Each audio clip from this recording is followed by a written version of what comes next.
Welcome to the Marc Steiner Show here on The Real News. I'm Marc Steiner. It's great to have you all with us.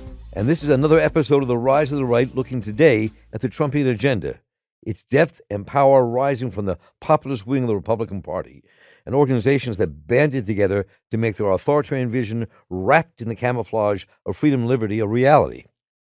In September, David Corn, Mother Jones's Washington, D.C. bureau chief, wrote an article entitled How Right-Wing Groups Are Plotting to Implement Trump's Authoritarianism. Project 2025 is an out-in-the-open scheme to steer the U.S. toward far-right autocracy. It inspired me to get in touch with him. He joins us today. And David Corn, welcome. Good to have you with us. Good to be with you, Mark. So let's just begin. I think that I'm going to make an assumption here that a lot of people in the United States have no idea what this Project 2025 is. I'd like to kind of describe it and lay that out. Well, I think it's important to realize, just back up for one sec and say there are two tracks going on right now. Okay. And one is Trump, what he says, how he campaigns. And as we know, it's full of bluster and demagoguery. He wants to come back for retribution. He's told his aides he wants to prosecute all the people who he chose, who worked for him, who he now considered to be his political enemies. People like the former chairman of the Joint Chiefs of Staff, Mark Milley, John Kelly, his chief of staff, Bill Barr, his attorney general, so on and so on. So, and he's out there, saying all these things in a very autocratic, democratic way, say that he wants to be in charge and he wants to use government for his own purposes and for revenge. Okay. At the same time, there's a group, I don't know, a dozen or so conservative outfits that have banded together for something called Project 2025. There's a group called Project 2025, which has been put together by a dozen or so right-wing organizations. And these are groups that looked at the first Trump term, and they saw what we saw. A lot of ineffective action, lack of discipline. Trump has no attention span, couldn't do all the things that the far right wanted to do, or even some of the things that he said he wanted to do. So what they've done is put together a 1,000-page book called Mandate for Leadership, comes out of something that was done back in the Reagan years, which has a whole to-do list for what to do to have a far-right authoritarian government, how you need to have, what you need to do with personnel. That includes having the ability to look at all the political appointees who come in, a couple of thousand, 3,000, 4,000 people, and make sure they're diehard loyalists. In this case, they'd be Trump loyalists, and the ability to fire other people in the U.S. government, career civil service workers who you might consider not loyal, and to put the Justice Department more under the control of the White House. Now, after Watergate, there was, everyone saw that it was bad to have the president of the United States controlling the Justice Department and its criminal investigations. Well, they want to go back to those days. And here you have Donald Trump saying out in the open that he wants to use the Justice Department to prosecute his past and present political enemies should he get into the White House again. So what's particularly dangerous at this moment is not that you just have Donald Trump saying the things that Donald Trump has always said and acting like he always has.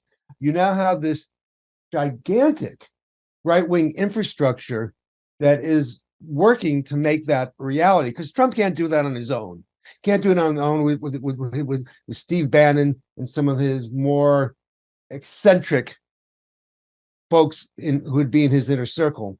But these folks are smart, they're methodical, and they're looking at how to put together a government of several thousand people that would all be aligned and aiming at this target of a right-wing authoritarian regime. This is so critical. I mean, it seems to me that what you're describing, what your article and other works have done, other people are doing as well, is that America really, I think, does not get or understand the danger our future faces.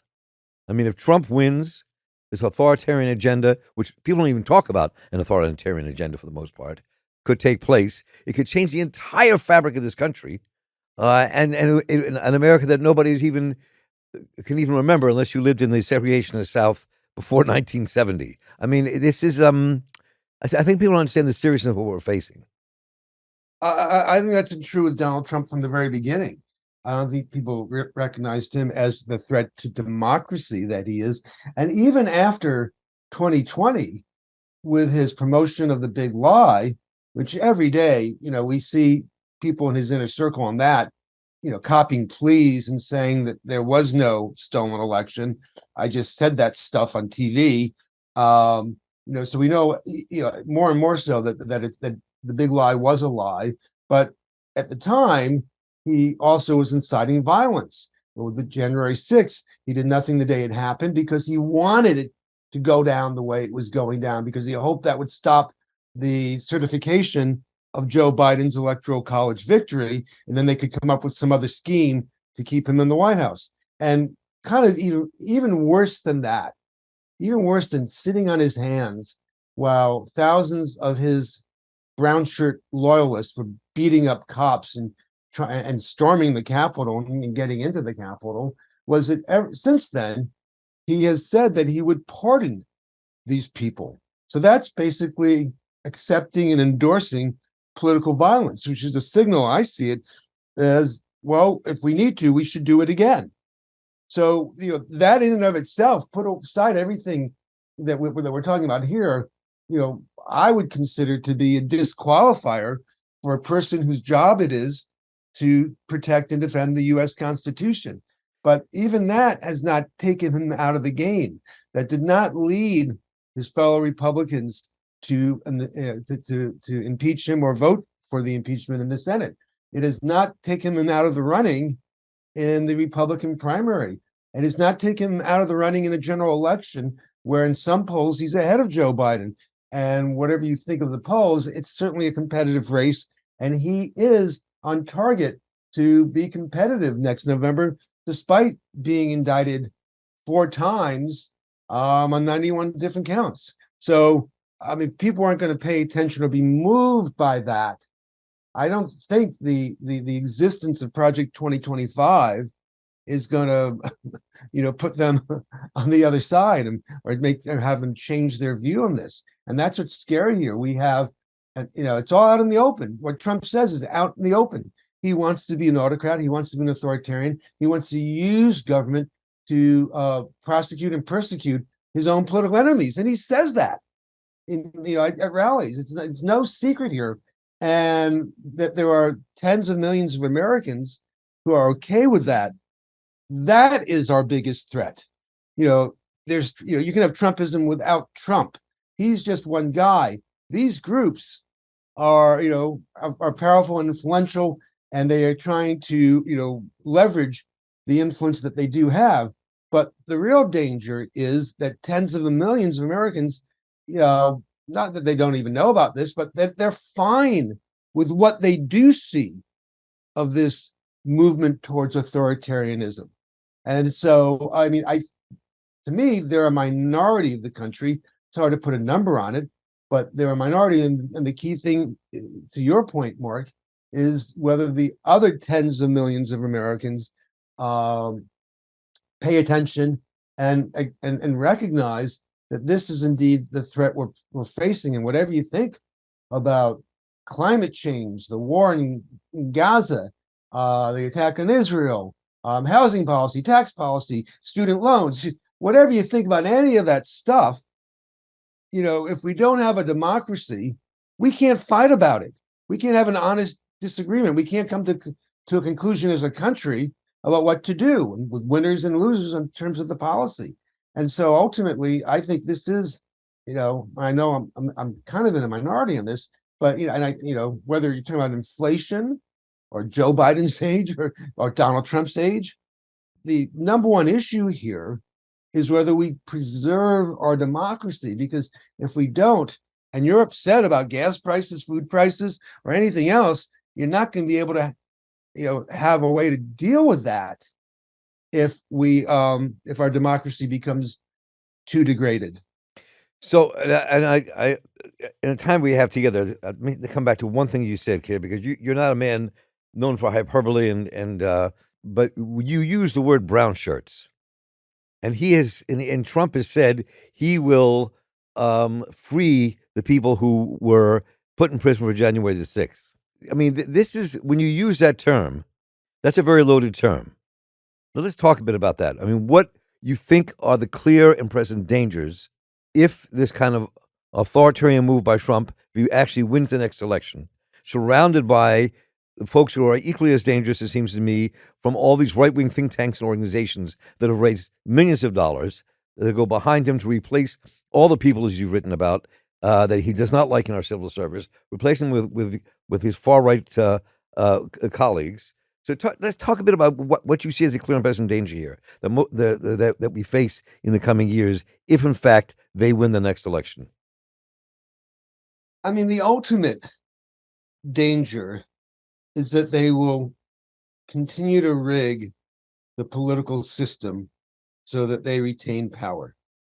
And this can be done with more gerrymandering. It could be done with trying to pass legislation or in the states, or win court battles that allow state legislatures to decide who wins in a presidential election in a state and not stick to what the voters want.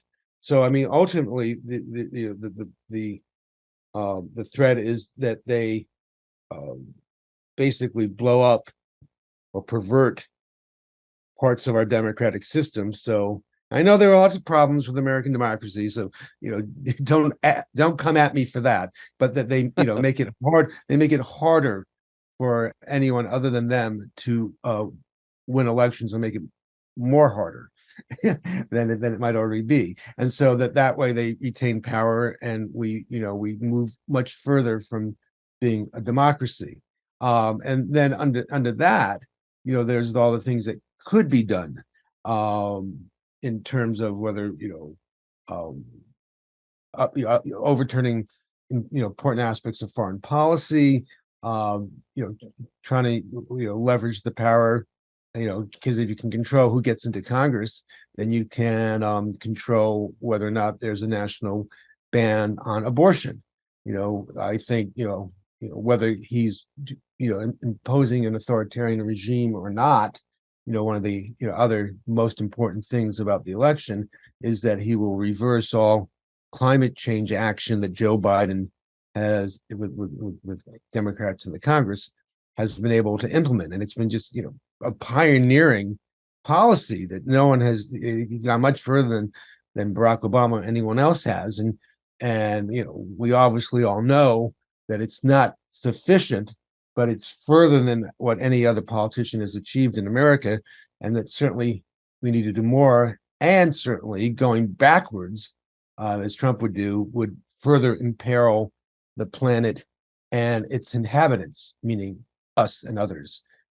So, creating a regime in which political opponents are targeted by, explicitly targeted by the president for criminal prosecution. Now, I know Republicans claim that's what's happening to Donald Trump, but we can go run through that over and over again, and it's clear that that the Biden Justice Department has been trying to use special counsels and do it the right way. Trump wants to be able to snap his fingers and explicitly say Marc Steiner should be investigated, and poof, it happens. Mm-hmm. I would also, he's done, we know that he's talked about this when he was president the first time, using other levers of the federal government, the IRS to go after enemies, the FEC to go after television stations and corporations that don't report on him favorably. So I would expect to see a lot more of that, because when he was there the first time, it's true that there were bureaucratic guardrails. If he wanted to do something, sometimes the people around him, even like the lawyers in the counsel's office at the White House, or people in the agencies, would say, well, I'm not sure we really can do that. And they would slow walk it, whatever, rather than, make it have an explicit clash over it. This time around, the next time around, should it happen, he wants to make sure that the people in the agencies are his people and will do whatever he says. So I think we could be looking at a authoritarian society, and also where people in the government, or anyone who interacts with the federal government, say colleges and other institutions, will be quite fearful of doing anything that might, raise his ire, because he will be trying to develop means and methods to punish those people, not just people who are serving in the government. So I just see tremendous potential for a lot of trouble and difficulty, as well as what this will mean to policy outcomes if he tries to, again, get rid of Obamacare and 17 million Americans are left without health insurance. If he cuts back on some of the expansions of social programs that Biden won, you have millions of people who will lose school lunches, maybe access to food stamps, and access to health, access to healthcare as well.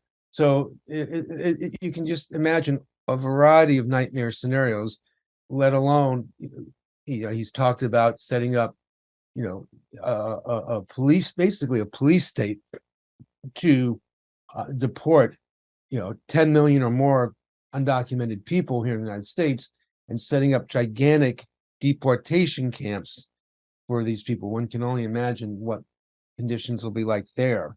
So, almost in every area of American public life, we could have very, very disturbing developments. You've been in Washington for a long time. The nation now, Mother Jones. So, what do you think is wrong at this moment with the Democrats strategically? I was thinking about this the other day and talking to a friend of mine who's in Congress and saying, "What?"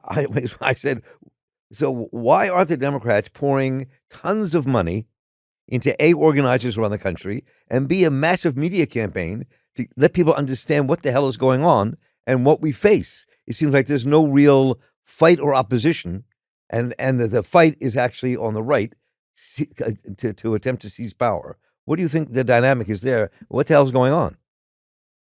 I think people in general sometimes have a problem seeing the biggest threats. It's hard to wrap your head around it. It can be seem abstract. I would say that's true with something like climate change, for instance. And the Democrats have, they take their pokes at Trump, but the Biden campaign has not focused on him yet. I mean, their belief is that they have time because let him first win the Republican primaries and contrast, the sanity of Joe Biden with the insanity of Donald Trump. I mean, Biden has given a few good speeches about the threat that Donald Trump and MAGA pose to American democracy. And I salute him for that. I happen to think that they should be doing more of that sooner. And I think Democrats, overall should try to find ways to do more of that sooner. I think a lot of this falls on the media.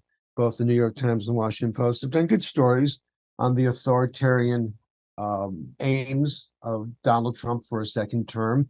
But at the same time, these have been more like one-offs rather than a constant drumbeat, the way they say they handled, the story, say, of Hillary Clinton's emails in 2016, which I do believe was a story, but it just got outsized attention.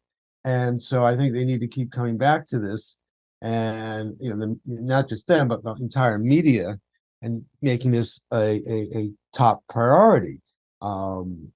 And individual Democrats need to do it in their own way. But I know they're freaked out about inflation and prices and kitchen table issues, believing, and I think rightfully so, that those seem to be the things that people care first and foremost about, and that aggravate them the most if you're having trouble finding a house, or if you feel grocery prices are high. Even if inflation has gone down tremendously since a year ago, if you still believe or feel that you're having a tough time economically, that often is what's first and foremost in mind when you look at Washington and American politics. So I understand that telling people they need to worry about something that is as fundamental, but not something you can feel and touch and taste at this particular moment, that is a little bit of a steeper climb in when it comes to politics in a mass media culture. Now, let me just conclude with this with you, because we have a short time today together, and I heard what you just said, but it seems to me that all you write about and what you have posited and put before us in your articles and the work you're doing shows a really grave danger for our future, and I think other people think that as well. I guess what I'm positing here is that I don't think the vast majority of people in our country read Mother Jones or Washington Post or and don't get a sense of what we actually face and what the dangers are in front of us. And I think that's what I guess I was alluding to is why there seems to be such, from your perspective of covering this for so long, a really dearth of action. I mean, I sense the frustration in your question, and I feel it too. Most Americans do not watch news, do not read newspapers, and they, pay attention to this stuff intermittently. They don't listen to NPR. And like if you look at, Fox News on the other side, a good night for Fox News, is 3 million viewers, maybe 4 million Right. out of a country the size of 330 million. So you're talking, some nights less than 1%. We tend to think everyone's watching Vox, and a good night for MSNBC or CNN can be half that amount. So most Americans are not, just as a rule, don't pay attention to this stuff, let alone specifically to the question, that we're discussing at this moment. Dancing at the Stars gets 27 million viewers. All right. What the Super Bowl gets and what sports and what football games on Sunday draw in terms of audience. A lot of magazines and news magazines and things like that are closing or have a hard time getting by. It's we're not a highly informed society. I don't know, if we've ever been, and if you want to measure it by people in terms of people regularly reading newspapers, news, and absorbing news as opposed to what they may see on TikTok, and now you even have Facebook and Twitter and others, social media sites, Instagram, downplaying news and making it even less available in their feeds according, per their algorithms. So I mean that's just a terrible problem because it allows the scoundrels more latitude. They can get away with more stuff if more people aren't paying attention. And it really, I think falls upon, leaders like Joe Biden and others to try to figure out ways to, get these messages deeper into the American consciousness and psyche and just on the radar screen. And I don't say that I don't think that's easy. I don't think it's you can say just give a speech and that will work. Right. I think this is a fundamental problem, and that you need to have enough people who care, at least in talking about it with friends, neighbors, your crazy uncle at Thanksgiving. And I don't know why they always say it's a crazy uncle, because it could be a crazy aunt. We should, I don't want to be sexist about this here, but basically, those who do care, those who get it, mobilizing them so that they spread the word, so it extends a little bit beyond the usual crowd. I mean, that's kind of the most I can come up with. Yeah, There's no magic wand to wave here, and the media world is already so yep. fractionalized, and an audience is down, that it's you can't just figure out, oh, let's just go back to the Walter Cronkite days. That ain't happening. So it's a multi-level problem that extends into very different aspects of American society. But I do think the number one thing is that we can do is, for you to talk about, for me to write about it, and others, and have the Times and the Post, cover it extensively and consistently, and not dilute it with bullshit stories. and hope then that, enough people get alarmed that they start talking about it a little bit more than they otherwise would. We can only hope that. I mean, I think that when you see how organized the right wing can be, people like Vince Haley and putting together the Harris Foundation with the Conservative Partnership Institute, the Center for Renewing America, and Stephen Miller's America First Legal. I mean, they're actually coordinating and putting their money and thoughts together about how to make this fight. And I think that the danger is, of course, that we're not seeing that same organized fight in return to kind of save everything people fought for the last 60, 70 years in America, to change the heart of it, from Social Security to civil rights. And do you know what I'm saying? I think that I feel like we're on a very uneven battlefield at the moment. Well, I think that may be true. The right complains the left is always out organizing them. The left complains the right is always out organizing them. I mean, it's true. The left doesn't. People say MSNBC, but the left really has nothing like the propaganda operation that Fox News is. Just nothing like that. And I work at MSNBC, and I can tell you, we don't get talking points every morning about what we should say that come from the Murdochs or Roger Ailes when he was around. So there are, the left is now fighting amongst itself over the Hamas-Israel war, and that's going to make it harder to have a unified popular front against Donald Trump. I believe so. Yes, so there are problems there, but the only message I have for people now is what I said a moment ago, that we all have to come together, despite whatever differences we might have about particular presidential candidates or whatever, and have something of a popular front to save democracy. That includes centrist Democrats, progressive Democrats, never Trump Republicans, and independents. And that's to me the first order of business here. And it's easy for me to say that. I realize some people care about other things that they put first, and that's particularly true when a war is underway. But I think ultimately we need to really be mindful of the desperate need to preserve American democracy. Well, David Corn, I want to thank you for taking the time and your busy day to join us here. And of course, David Corn is Mother Jones's Washington, D.C.'s bureau chief. And check out his newsletter. It's really well worth a read, Our Land. And David, once again, thanks for being with us. Look forward to many more conversations. And we have a battle in front of us, but it's no time to give up.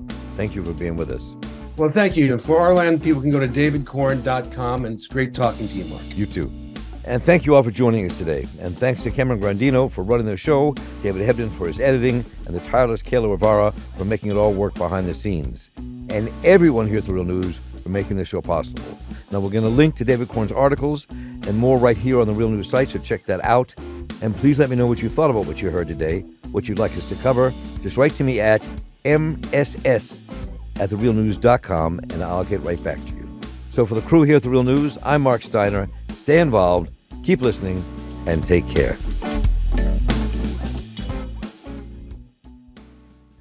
Thank you so much for watching The Real News Network, where we lift up the voices, stories, and struggles that you care about most. And we need your help to keep doing this work. So please, tap your screen now, subscribe, and donate to The Real News Network. Solidarity forever.